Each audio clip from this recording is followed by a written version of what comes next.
This is Ate Dap, so we're gonna go out. But I wanna make this video before I go. So, last December 19, 2025, may announcement, diba, ang IRCC na about sa home care worker immigration pilot. Yun yung pilot na nagbukas this year, last March. And then, dapat supposedly magbubukas yan sila next year again, March. But what happened is, they paused it. So, until further notice pa. So that was true yung news na merong gipost pa nila and then hindi pa alam kung kailan talaga bubuksan. So I'm sorry to say no. So yung mga naghahanda na ready na to lodge their application, so hindi pa kayo pwedeng mag-send kasi masasayang lang ang panahon at ang pera niyo sa pagbabayad sa government fees, and then hindi rin pala ipaprocess. So until further notice pa siya. So ibig sabihin, wala pang news kung kailan talaga i-lift up yung ginawa nila na i-pause muna ang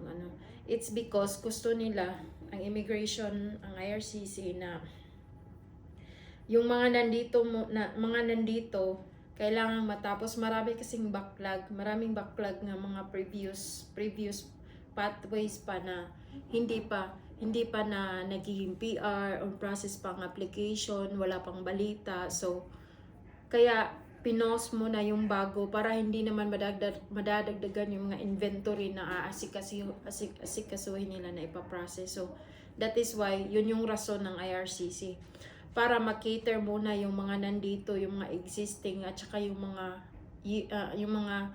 up to this date na mga application na nag-submit ng PR. And eventually, they will lift it up, but yun nga lang, there's no date as to when. So yun yung sinabi nila nung December 19, 2025. That was like part of like immigration levels plan 2026 to 2028. So medyo we don't know how long, because parte daw yun sa plano nila sa 2026 until 2028. Ngayon 2025, magbabagong taon pa lang. So yung mga nag-process na ng mga IELTS, kasi yun yung mahal, IELTS and ECA. Itong IELTS 2 years lang, hopefully magbukas na sila, makapag-lodge kayo ng bago man lang ma-expired ang IELTS, kasi ang IELTS is 2 years lang, and then yung ECA is 5 years. Yung ECA 5 years ma-expired siya, so at least mahaba-haba ang expiration date niya.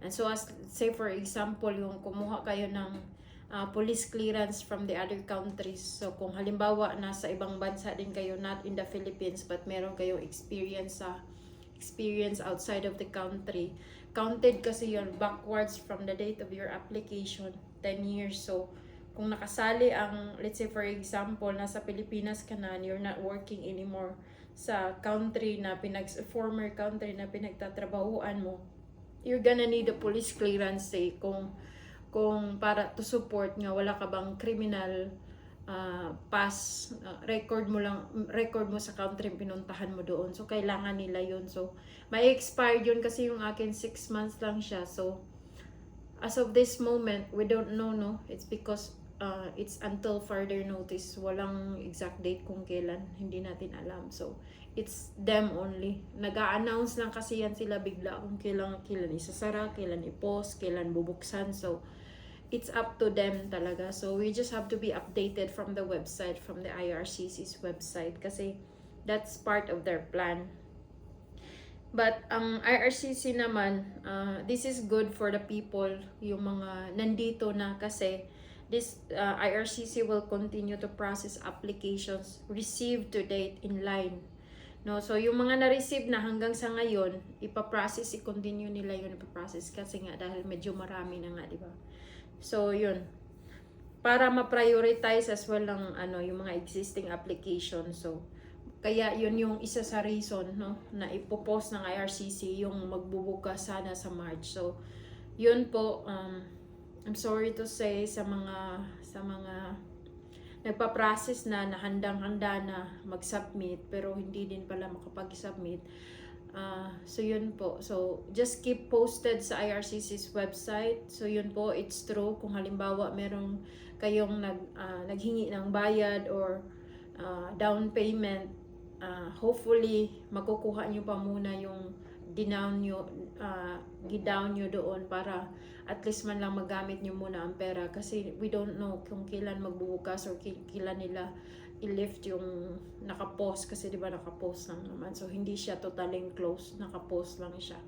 So yun po, and Merry Christmas and a Happy New Year.